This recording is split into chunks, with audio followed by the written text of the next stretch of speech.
So this is the device tree with MPxIO. I'm sorry, without MPxIO.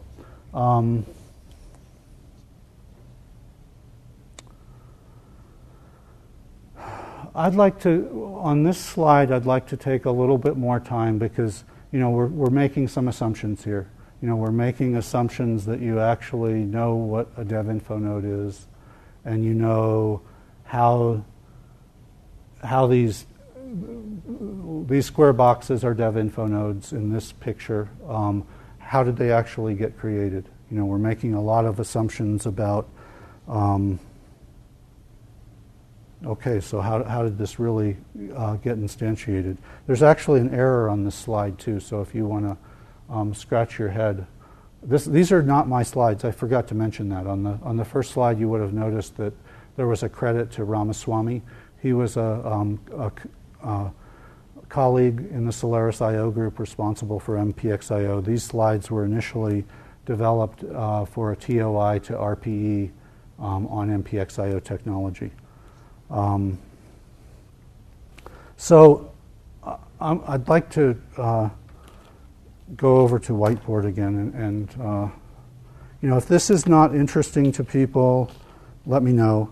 But this is sort of, I thought, an appropriate slide to start trying to make reality out of some of the concepts that come later, and to also talk about how our technology has changed from, say, the S9 time frame to where we are now, which is, a lot of that change was very transparent, but what happens under the hood is fundamentally very, very different. So dev info nodes are a representation of defined, basically initiated with IEEE 1275, which is the Open Boot Prom spec, which was used for all our Spark platforms. And they're a representation of a component within a system, and they have properties and they have bindings that define the meaning of those properties and methods relative to operations that you can perform on those properties. From a Solaris standpoint, a lot of the method stuff doesn't really matter, but the tree itself and the properties on it are fairly fundamental. So dev info nodes actually have, two of the basic things that they have are node names and unit addresses. And the unit address is actually, in the node itself, actually doesn't show up the way you see it until much later in regard to an instantiation of a node. The information for a unit address is actually represented within a node as properties as well. And it's the parent of a given node that knows how to take properties and actually form up a unit address string that represents where this node, represents where the hardware associated with this node exists relative to the parent. Okay, so in this case, we have a root node under which we have some PCI hardware. This is likely a highly edited thing because usually you have lots of PCI bridges and so forth, and those are providing interrupt services and DMA services through the various forms of PCI Nexus cards. Finally, you're getting to a PCI function. So PCI cards have a configuration space, and the configuration space defines what functions the card actually implements. Each function on a PCI card actually is represented as a separate dev info node. So in regard to how these type of nodes get created, it's actually a parent looking at PCI config space and deciding how many siblings how many functions are on the card, creating dev info nodes for those, and then recursing down the tree. Now, who does this is actually, who does this enumeration process, this discovery process, is a good question, and that's something that's actually changed pretty substantially. Initially, OBP, so the boot prom on SPARC machines, would actually form this tree, and the kernel would then sort of inherit the tree and make a duplicate of it in dev info node form for Solaris device driver DDI use. For PCI on x86 machines, this information actually comes now from ACPI, which is a Intel standard for how BIOS actually transfers configuration information about a machine. So it learns about the various PCI bridges and then probes the config space within PCI to dynamically create this on x86 machines at boot, but only down to a certain level. So really, in terms of legacy, copper, SCSI, and so forth, the OBP enumeration and ACPI enumeration actually kind of stop. You know, they don't do, they'll do the HBAs to here. They won't necessarily do all the ports, initiator ports on an HBA, and they will not actually enumerate the address spaces for the SCSI address space below. So for a long time prior to Leadville, or prior to the SF IFP driver efforts, we relied completely on driver.conf enumeration. So driver.conf is a, each driver has a, can have a driver.conf file, and it describes either tweaks to, additional properties to the driver globally. It can describe nodes, specific nodes relative to a given parent.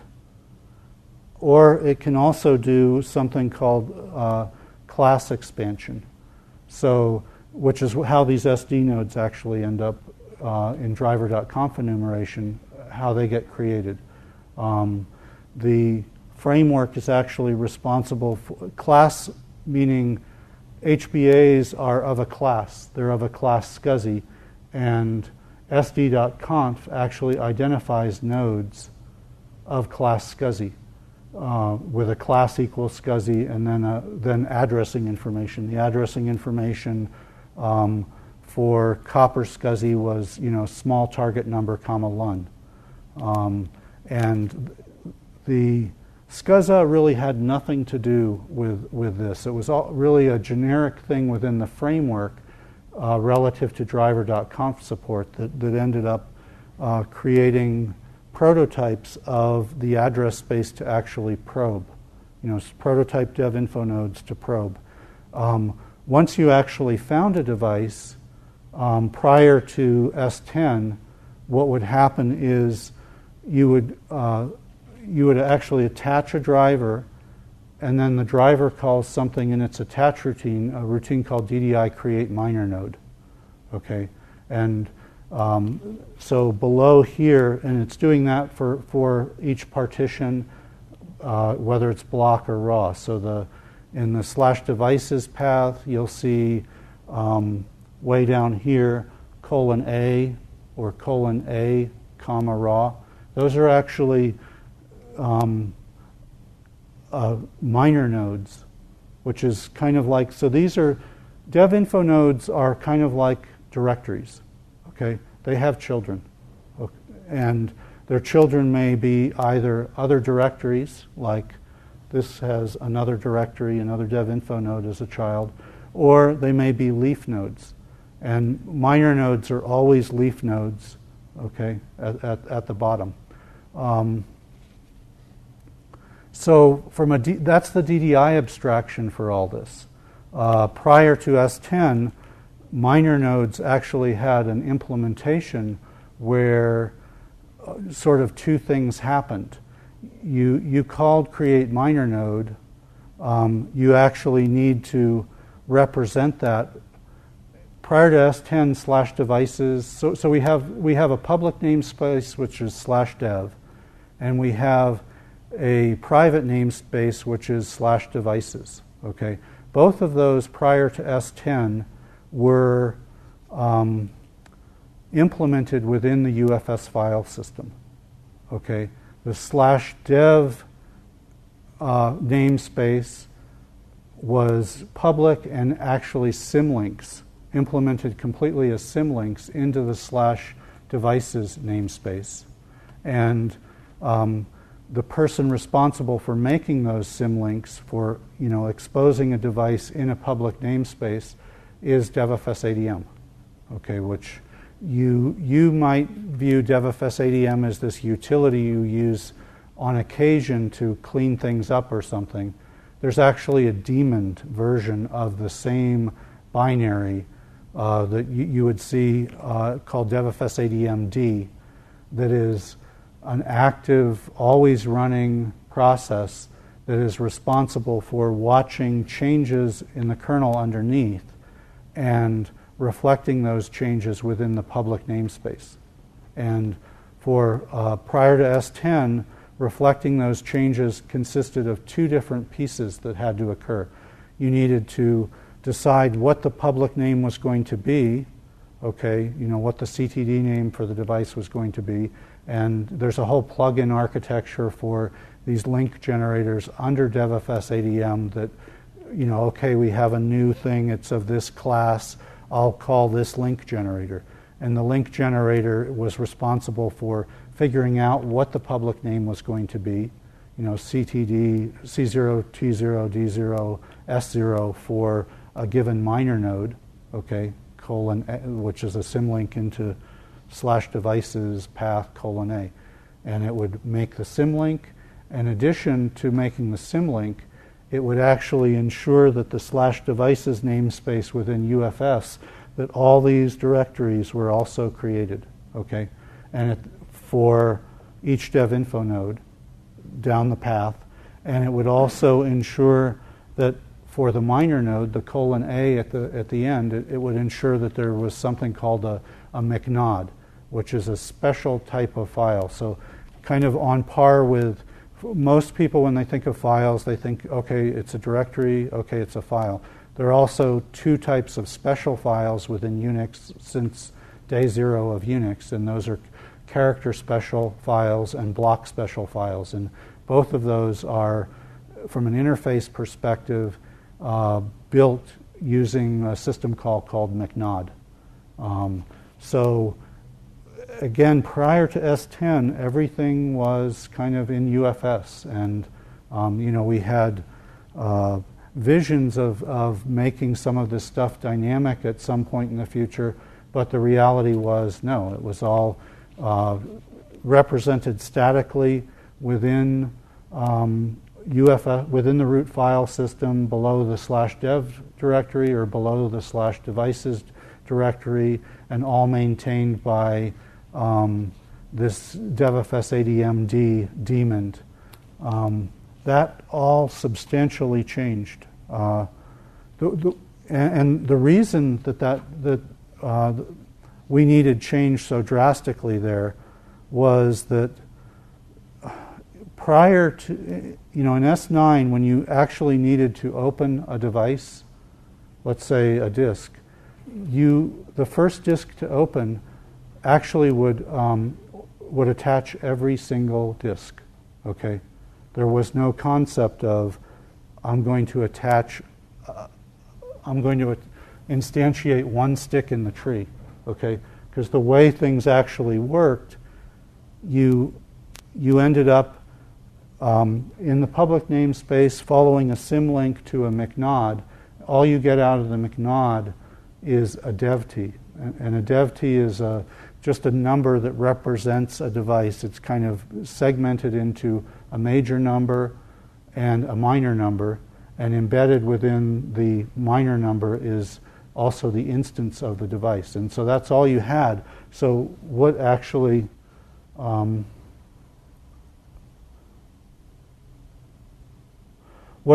happened is you started at the bottom of the tree, okay?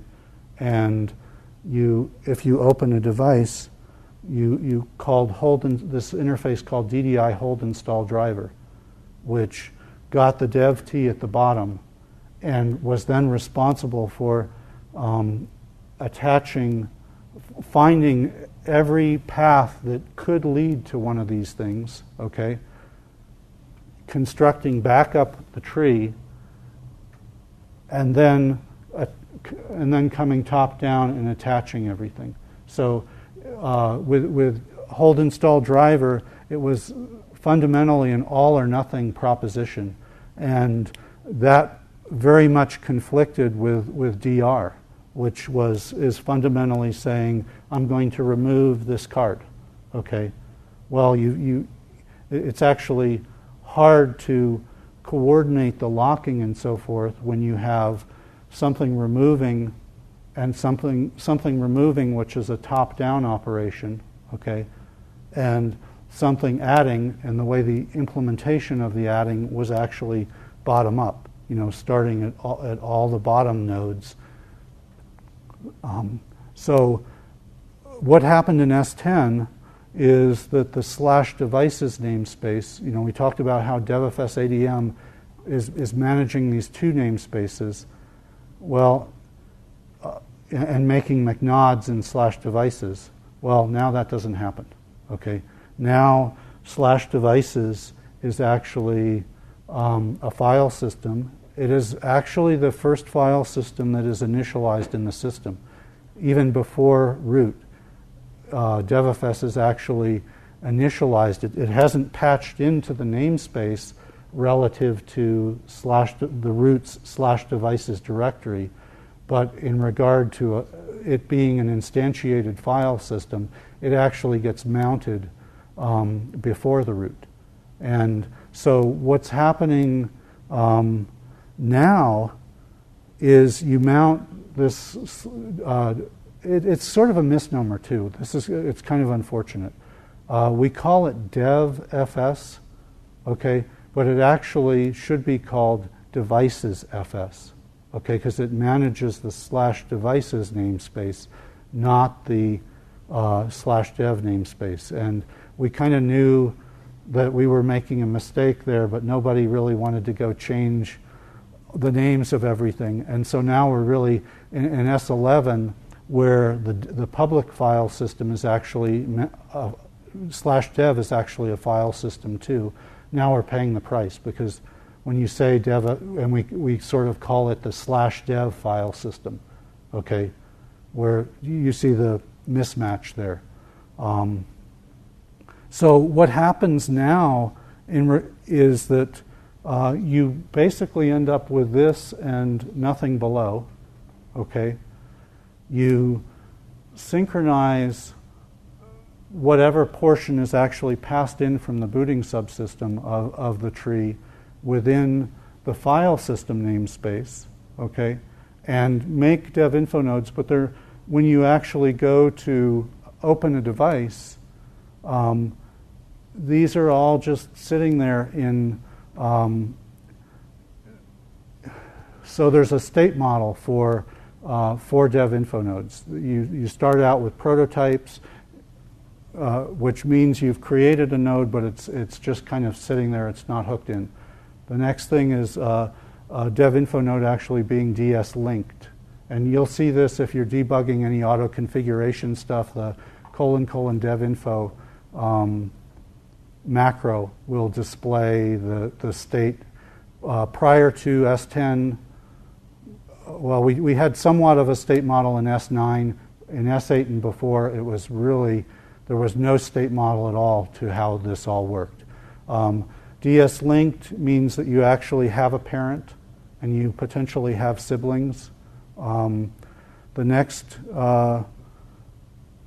state is DS bound, which means you've actually associated a node with a given driver. Okay, you haven't loaded the driver or anything, but you've taken what's called the compatible property and used it relative to the driver aliases file to actually identify what driver should actually bind to that node. After a driver's bound, the next state is DS initialized, and what that means is that you've asked the parent to look at the node and form the unit address. Okay? So that's the first time that the unit address shows up actually as a string versus as properties. So if you ever hear people refer to a init child, okay, an init child operation within a Nexus driver is actually the operation that takes a child node from DS bound to DS initialized. Once it's initialized, the next transition is probed, and that's actually where drivers get loaded. So before that, you've bound to a driver, you know about the driver, but the kernel module for the driver may not actually be in memory. Probed is actually the first thing that causes the loading of a driver. When the driver loads, its init entry point gets called, its info entry point gets called, and then the probe operation gets called. For a lot of drivers, the probe is sort of a no-op. A probe operation goes to the driver and says, does this thing really exist? You know, the framework's telling me this device may exist. You tell me whether it really does. And I'm going to break here for a moment because So DS probed is the first involvement of a driver. Relative to locking here, the locking, so in S10 this became a file system, and we also really reworked the locking a lot. The locking before was pretty much you do anything to the tree, you hold the root. Okay. Now it's a distributed locking mechanism where if you're going to change the state of a child, you need to enter the parent. Okay. That's one aspect of the locking. The other has to do with how do you prevent the framework from demoting a node, taking it away, DRing it out. And that has to do with if anyone holds a ref count on a node, it prevents demotion of node state. So actually in a debug kernel in S10, DR is happening all the time. Every 2 minutes we go through the system and find any nodes that can actually be demoted relative to the dev-info state model. And that actually occurs. The node may actually completely disappear until someone references a /dev namespace with a symlink to it in the file system, and then dynamically asking for that device to be configured again. So with the DevFS file system, what really happens is there are operations called bus config that tell a Nexus driver to configure a certain child, and so it's almost like the Nexus driver is now an extension of the DevFS file system. So DevFS is this kind of very strange file system. There's nothing in it to start with. When you ask for something, say by passing in a path and going through the components and looking it up, it's actually dynamically going out and trying to locate devices. And so really that comes into play a lot with Leadville, in that the Leadville stack actually implements bus config operations, and that's what triggers it to actually create these nodes and so forth, and ensure that the nodes for a specific path are actually in sync with. Sumit talked about lip operations and how you find out the target port. These are target port addresses right here. How you find out the target ports. Well, again, with DevFS and S10 and Nevada, things are really much more dynamic now. And we're going to, I'll pick up on this in a few minutes.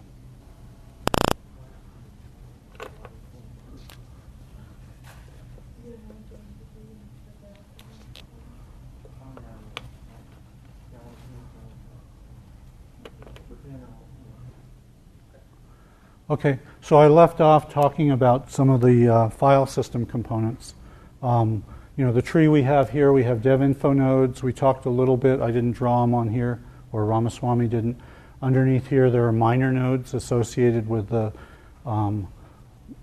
:A type stuff for storage.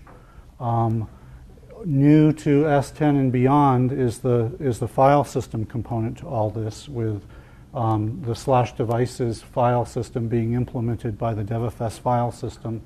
For each dev info node, there's a corresponding directory, okay? And for each minor node, so these are directory vnodes within the DevFS file system. For each minor node, there's a directory, DevFS directory vnode, but there's also SpecFS vnode. So SpecFS is this flat file system that existed before S10, and its namespace is basically devts, and it's what actually drives all driver operations. So when you open a device, you typically are opening a minor node, okay, coming down the device's path, driving attachment and so forth, and promotion of these dev info nodes, which is driving Nexus operations, eventually attaching a driver like SD, which in its attach routine is creating minor nodes, which have a corresponding SpecFS node, and then the open file descriptor that you get back from a user level application is actually bound with the spec node, even though behind the spec node there are links back into DevFS and holds relative to the directory vnodes here, which actually are holding dev info nodes preventing DR. So if you want to know how we prevent, it used to be that DR, the kernel itself was incapable of preventing DR, and we relied completely on user. So like in S8 and S9, we relied completely on the user level utilities to be able to accurately determine whether or not something was in use. And if that determination were ever incorrect, the kernel would DR something out that was actually opened, which is a very bad thing, because then you're calling into a driver for an instance of something that is gone, detached. You've taken away the hardware underneath it too. So we were very reliant on the quality of the CFG-ADM plugins relative to DR to ensure correct system operation, all the way to, if we made a mistake, you might have a driver perform an operation on a card that isn't there in an unprotected way and take a memory fault and crash the system.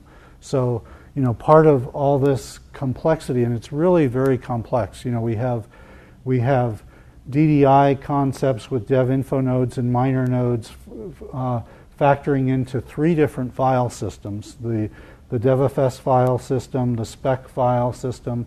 Underneath the /devices mount point, we still have the issue of persisting POSIX type. If you go and say, I'm going to chmod a disk file to let Oracle use it as a raw device. Okay, so I'm going to run down in either the public namespace or the /devices namespace and say, Oracle as a non-root application, yes, you can use that device.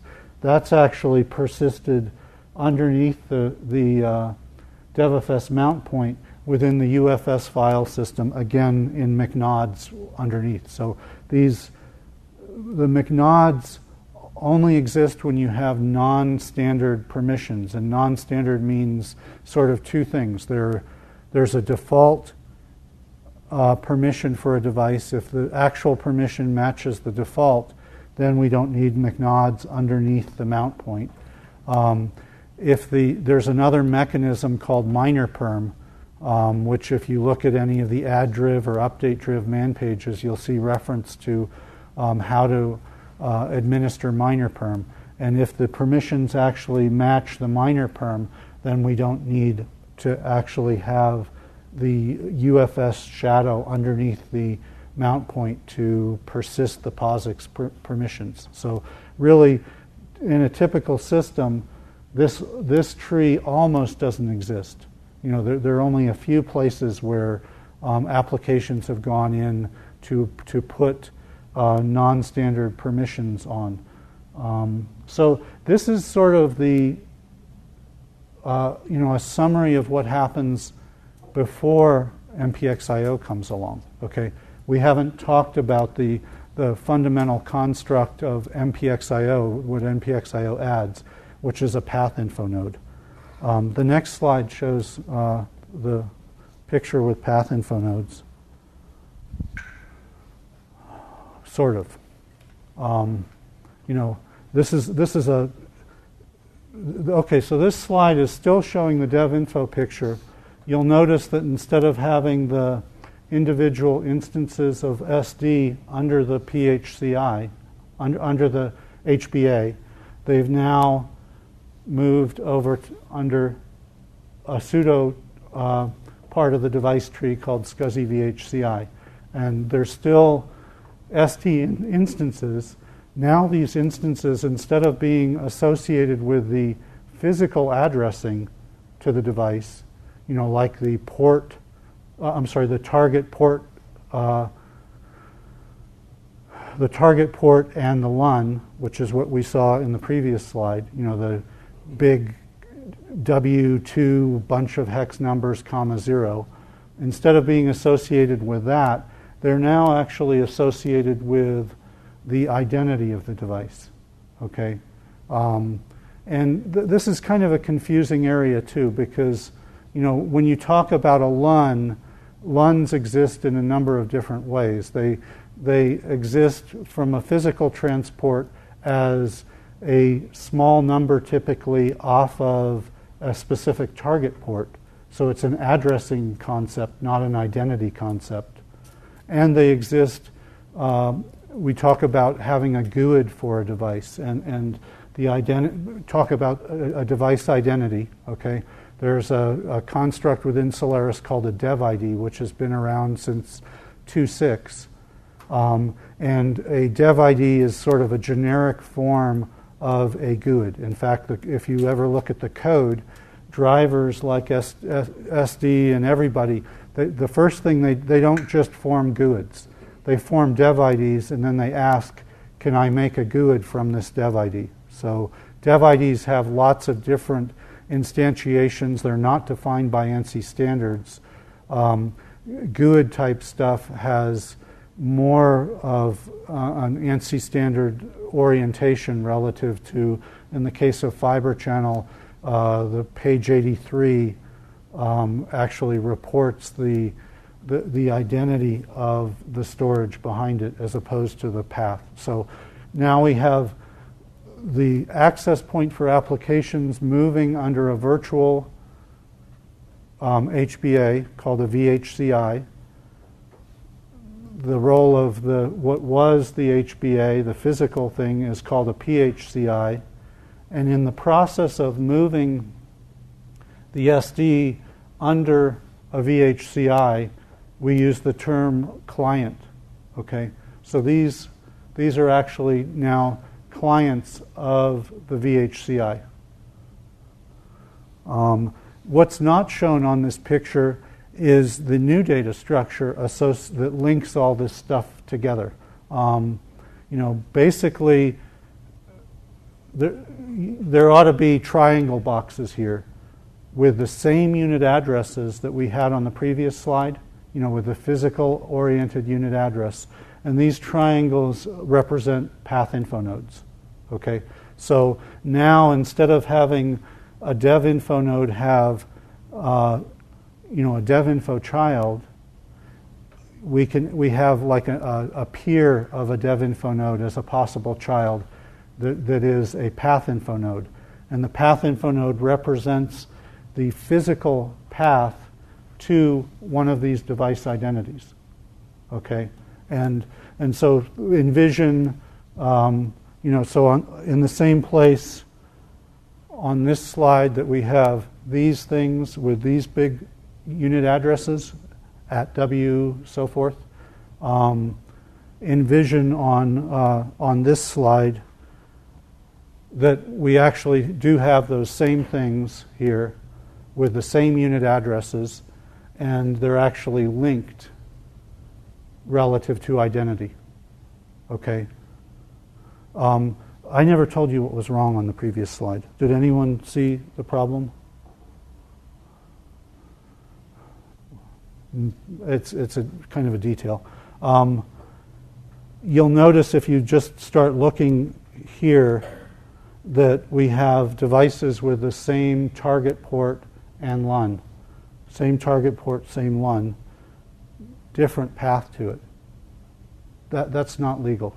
Okay? So either we need to add a different physical LUN, or what's really wrong, and you can tell because of the form of these addresses, this should be like 20, 20, 21, 21. These are separate ports on a like a internal fiber channel drive. So a port A and a port B. You wouldn't ever have the same target port LUN having two physical different paths to it.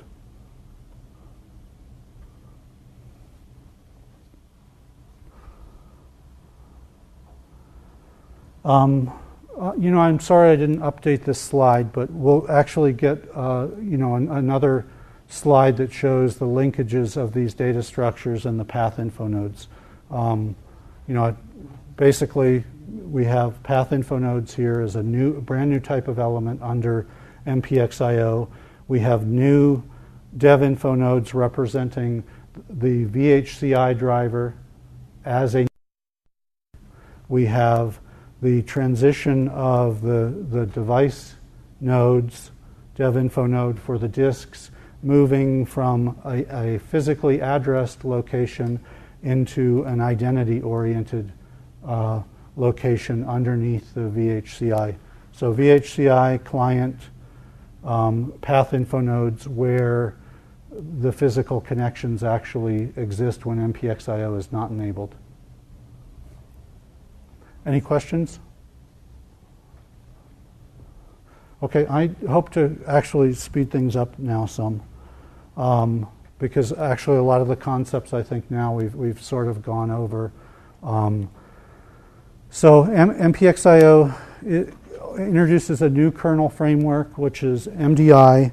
It is an extension of NDI for multipath operations. The MDI component of MPxIO is actually compiled into GenUnix and is used in cases other than SCSI usage. And so the MDI component of this is actually used for InfiniBand multipathing too.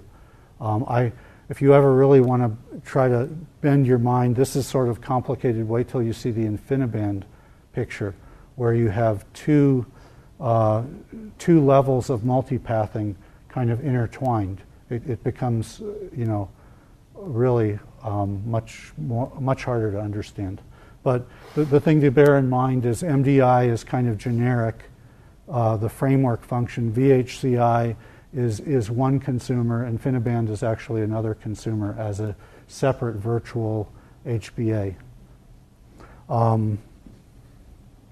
In our cases, the virtual VHCI is SCSI VHCI, and the PHCIs are all SCSI HBA drivers, or at least we wish they were.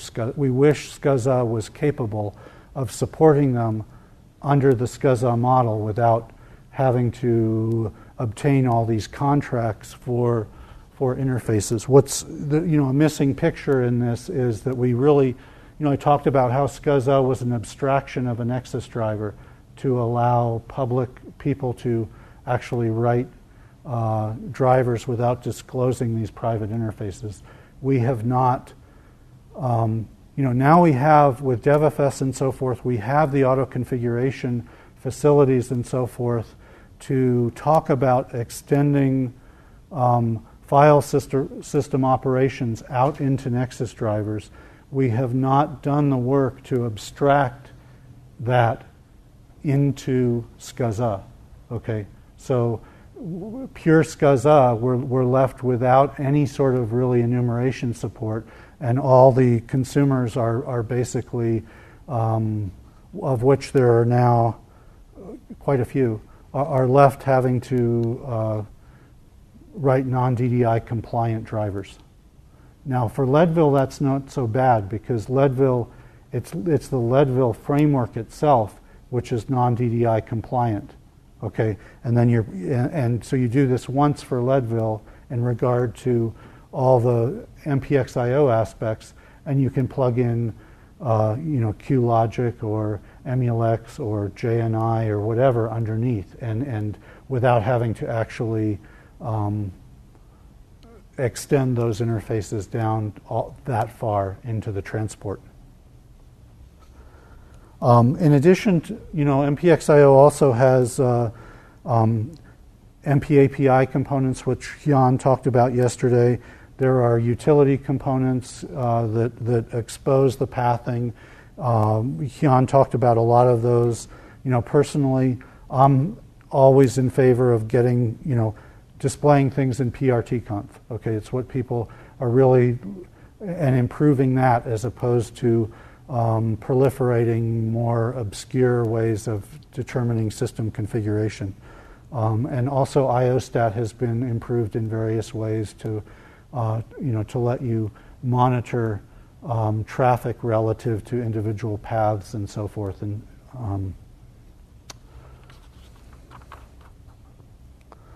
so we've already talked about VHCI drivers. It's a Nexus driver. It's a pseudo-Nexus driver. So in SCSI-VHCI.conf, the VHCI node is actually built by the framework based on a parent equals root definition within SCSI-VHCI.conf.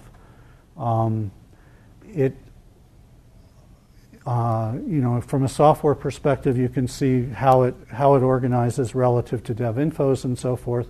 From an interface perspective, bear in mind that the MDI routines are kind of sitting between the VHCI driver, the path info, and the PHCI drivers. And the actual target drivers, SD and so forth, are have no knowledge that they're operating under a virtual HBA now. Okay, so they remain predominantly unchanged. There's some existing functionality in them that we kind of rely on relative to failover, but it wasn't new functionality added relative to retries and failover. PHCI drivers are a term, so it's the physical HBA. It gets renamed PHCI if you're operating within an MPxIO framework. We have FP, which is the Leadville stuff, okay, that Sumit talked about. We have iSCSI, which is the iSCSI initiator code that David Weibel had developed for Sun. IBSRP is another MPxIO aware PHCI for providing storage support on InfiniBand. More recently, the MPT, which is a x86, it runs on Spark 2, LSI SAS HBA, and it's a little different because, for FP, we kind of have a, the Leadville architecture. We have something, as I said, to plug in real drivers for the hardware underneath and actually share most of the fiber channel specific stuff. Currently, MPT is kind of at the bottom, and there's no generic SAS architecture like Leadville. So, we're currently a little vulnerable in regard to evolution of going to a different SAS controller and getting multipathing would actually be substantial, because you'd have to move all of these non-standard interface usages and so forth for dynamic configuration into whatever new piece of SAS hardware you were trying to support. And as SCSI seems to go all over the place, we're going to kind of face that problem again and again. So this is sort of a picture of the driver stack where we have the target drivers, either disk or tape, operating with SCSI, and the relationship between the VHCI and the various PHCI architectures, whether they're Leadville with plugins for QLC or Emulex, or iSCSI, in which case the real physical instantiation is either the network driver or, potentially in the future, ICER type RDMA interfaces for NIC type transfers. Or, here's the picture currently for MPT. We're lacking any sort of SAS framework, and so we're left with a monolithic driver that actually understands and has a lot of additional code in order to perform its dynamic enumeration, to not need the sd.conf and st.conf entries to discover devices.